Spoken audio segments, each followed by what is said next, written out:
Salut à tous, aujourd'hui je vous retrouve pour une nouvelle vidéo pour vous parler de mes réceptions livresques de juin. Je sais, on est en plein milieu de juillet, mais vu que je prépare tout à l'avance, et bah tout sortira en retard. Voilà. J'ai reçu pas mal de bouquins et j'ai quelques mangas aussi à vous présenter. Il y en a certains que j'ai déjà lus, du coup je vous ferai un avis un peu plus détaillé, et d'autres que j'ai pas encore lus. Je vais commencer par le roman de chez Ozu qui est autre que Lou de Pascal Brissy. Que j'ai reçu donc en épreuve non corrigée. Dans la vie, il y a des sujets tabous dans lesquels on ne parle jamais. Le secret que garde Ambre, elle le partage seulement avec son grand-père. Elle le partage qu'avec son grand-père car seulement une fois par mois, il faut que quelqu'un l'enferme à double tour dans une pièce et il faut toujours être présent parce qu'il faut absolument pas qu'elle sorte de cette pièce. Sauf que énormément de choses ont changé à Tisville et une nouvelle bête est arrivée et fait des ravages dans la ville. L'instinct de Louve la pousse à retrouver cet ennemi pour l'anéantir afin de sauver cette ville. Voilà, c'est un petit résumé que je vous ai fait. Je l'ai lu, mais vu que la mise en page est très différente de la nouvelle version, et ben moi j'ai pas tout compris. Disons que j'ai eu énormément de mal à rentrer dans le roman, que ça a été un peu compliqué au début, notamment parce que je comprenais pas tout, qu'il y avait des choses que j'arrivais pas à saisir. Ça m'a pas emballé autant que j'aurais pensé, genre je m'attendais à une histoire vraiment de pur loup-garou, etc. Et c'était plus une histoire d'une jeune fille en quête de cet ennemi, avec énormément d'histoires de collégiens, de lycées, enfin bref, de jeunes quoi. Du coup c'était très jeunesse, je pense que c'est adapté aux gens un peu plus jeunes que moi, c'est pour ça que ça m'a peut-être moins emballé. Mais après ça reste quand même assez sympathique, la plume est assez addictive. Donc j'ai hâte de le relire dans sa version finale pour ressaisir tout ce que je n'avais pas saisi. De la part de Slalom, j'ai reçu Vers le vrai de Anne Loyer qui est son nouveau roman. Depuis toujours, Paul réussit tout ce qu'il entreprend. Il est issu d'une famille très conservatrice, du coup toute sa vie est déjà tracée. Sauf que tout bascule le jour où il se rend compte qu'il aime éperdument les garçons. Alors qu'il est dévasté par le doute, ses proches le poussent à faire une thérapie de groupe qui est issue de la religion afin de retourner vers le droit chemin. A l'inverse, on va suivre une fille qui s'appelle Talia, qui est éprise de liberté, qui est très passionnelle, qui enchaîne un peu les histoires d'amour jusqu'à ce qu'elle rencontre Loïs. Elle vibre d'amour pour cette fille au point de dévoiler ses sentiments au grand jour. Sauf qu'à cause de ça, elle va se retrouver à la rue, humiliée et rejetée par ses parents. À 18 ans, Paul et Talia sont à un tournant de leur vie. Voilà. Comment dire que ce roman il a été hyper compliqué pour moi à lire. Mais je vais vous expliquer. En gros au début j'étais vachement sceptique à l'idée de le commencer parce que c'est pas le genre de roman vers lequel je me tournerais habituellement. Parce que c'est pas un sujet qui forcément m'intéresse ou me touche plus que ça, enfin voilà c'est quelque chose, je me serais pas tournée vers ce roman là. Du coup quand je l'ai commencé j'étais un peu sceptique parce que les personnages ils étaient très différents de moi on va dire, de comment je vois la vision des choses etc. Au début c'était un peu compliqué de rentrer dans l'histoire de Paul qui était très religion et Talia au début je l'aimais pas trop, enfin je trouvais que son personnage était un peu agaçant. Il y a des choses qu'elle a faites que je trouve assez inacceptables, voilà. Après j'ai appris à les connaître, à avancer dans l'histoire etc. et j'ai trouvé ça juste magnifique. J'ai réussi à rentrer dans l'histoire de Paul, je l'ai trouvé très beau, très frais, très jeune. Ça se voit qu'il se pose énormément de questions et à cause de sa famille, il fait pas forcément les bons choix, il comprend pas forcément les bonnes choses de la vie, que en fait être homosexuel c'est tout à fait normal et c'est pas quelque chose qui devrait être tabou, être mauvais, etc. Et après il y a l'histoire de Talia où quand elle s'est fait rejeter par ses parents, enfin moi j'avais la boule au ventre pour elle, c'était horrible et en fait j'ai beaucoup aimé le roman parce que c'est un vrai message à la tolérance, à l'amour, au fait qu'il faut accepter les gens tels qu'ils sont. Et moi j'ai trouvé ça super beau, c'était bien abordé. Ça se voit que l'autrice s'est renseignée énormément pour parler de ce sujet là. Et surtout j'ai bien aimé parce que je connaissais pas du tout les thérapies de conversation. Et j'ai trouvé ça hyper intéressant de connaître ça.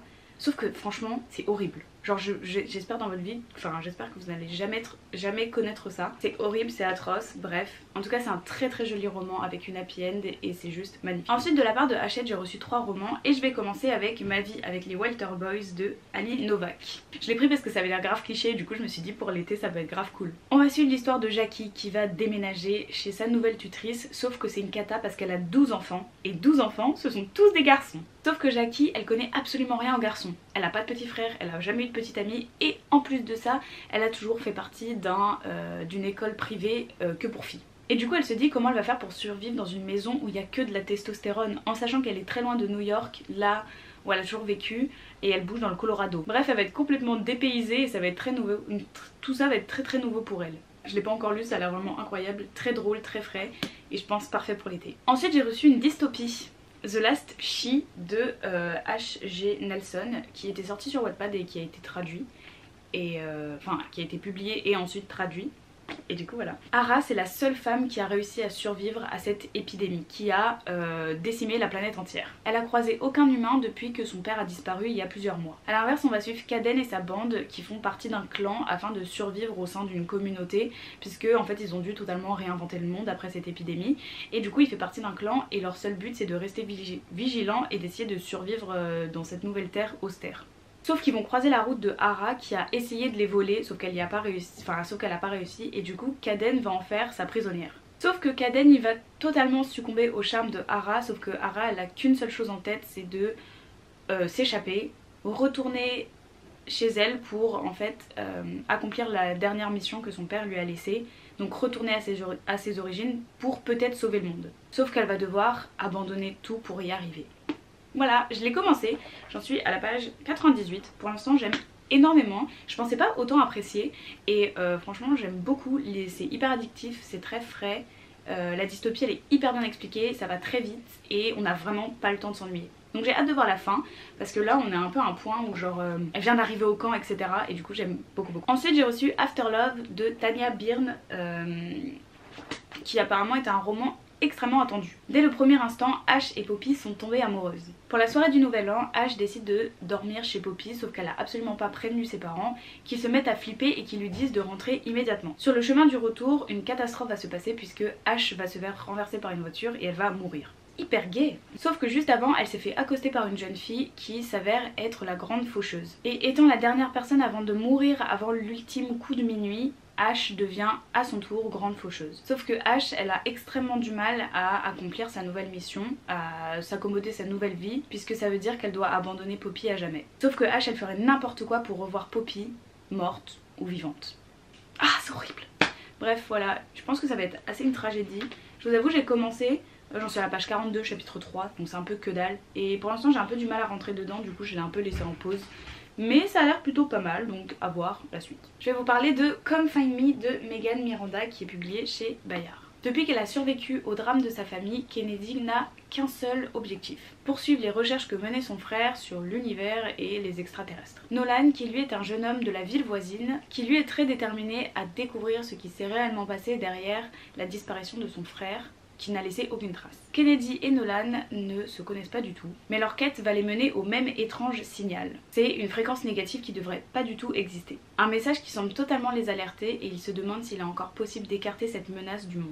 Voilà, alors de ce que j'ai pu comprendre, je pense que ça va parler d'extraterrestres. Alors là, je vous avoue, j'ai vraiment zéro attente pour ce bouquin, on verra bien ce qui se passe. Et enfin, je vais vous parler des mangas. J'ai reçu de la part de Pika Je veux manger ton pancréas en manga. Je sais pas si vous savez, mais à la base c'était un roman, ils l'ont fait en manga et puis au final ils l'ont fait en animé.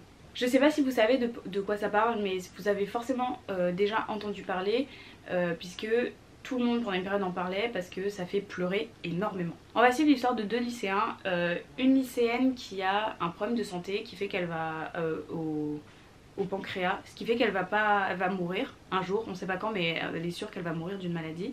Et on va suivre aussi l'histoire d'un lycéen qui est très renfermé, sauf que les deux vont se retrouver liés par ce secret de la jeune fille qui est malade et du coup tous les deux ils vont vivre un peu une histoire assez particulière où petit à petit ils vont apprendre à aimer, à changer sa vision des choses etc. Et en fait j'ai trouvé ça hyper beau parce que grâce à elle, lui il a commencé à réellement vivre. Bref, c'est un manga très beau. Moi j'ai beaucoup aimé et je pense que je vais regarder l'animation un jour parce que vraiment ça a l'air trop chouette. Et enfin le tant attendu, j'avais tellement hâte de le lire, enfin d'avoir la suite, c'est We Must Never Fall in Love de Haru Tsukishima. J'avais reçu le tome 1 et là je viens de recevoir le tome 2 que je me suis bien évidemment empressée de lire. On va suivre l'histoire de Sakura qui vient à peine de se faire rejeter par l'homme qu'elle aime et elle pensait que la situation ne pouvait pas être pire. Sauf qu'elle vient de se rendre compte que en fait un inconnu a assisté à cet événement et hyper embarrassée, elle se casse en courant en espérant ne jamais le revoir. Bien évidemment ce jour même elle doit faire la rencontre de son nouveau demi-frère puisque sa mère vient de se remarier. Et en plus un nouveau petit frère. Du coup elle se dit oh ça va être chouette, je vais enfin pouvoir reformer une famille avec ma mère et avoir même des frères et sœurs. Sauf qu'il s'avère que son petit frère n'est pas son petit frère puisqu'il a exactement le même âge qu'elle, qu'il est en plus super beau, super canon et qu'il est dans le même lycée qu'elle. Ah, ça fait beaucoup hein. Mais le pire dans tout ça c'est que son nouveau petit frère Kaede, c'est celui qui l'a vu se faire prendre un râteau par celui qu'elle aime. Oh la coïncidence. Une cohabitation hyper mouvementée s'annonce avec son nouveau petit frère, puisqu'en plus ça reste un garçon très protecteur. Voilà, alors moi je suis tombée sous le charme de ce manga. Faut savoir qu'au début la couverture je la trouvais assez enfantine et du coup j'avais un peu peur de genre rentrer dedans et de me dire oh finalement c'est pas ouf. Sauf que je me suis trompée, c'était trop bien. Enfin genre littéralement j'ai adoré, j'ai kiffé. Moi j'aime trop la trope des Step Brothers, Step Sisters etc. Et du coup j'ai trouvé ça trop bien. Je trouve que les dessins ils sont super jolis et ils font pas du tout enfantin pour le coup. Et ce que j'ai beaucoup aimé c'est que l'autrice au début de l'histoire elle a tout de suite annoncé dès le début je vous préviens je vais faire tout ce qui est en mon pouvoir pour mettre le maximum de clichés de shoujo dans ce shoujo là. Donc je pense qu'on va avoir énormément de clichés durant ces 9 tomes à venir. En tout cas les 2 premiers sont vraiment géniaux, il se passe beaucoup de choses et je vous le recommande à fond, j'ai adoré. Et voilà c'est tout pour cette vidéo, j'espère que ça vous aura plu. Je vous fais de gros bisous, je vous dis à la semaine prochaine. C'est ciao.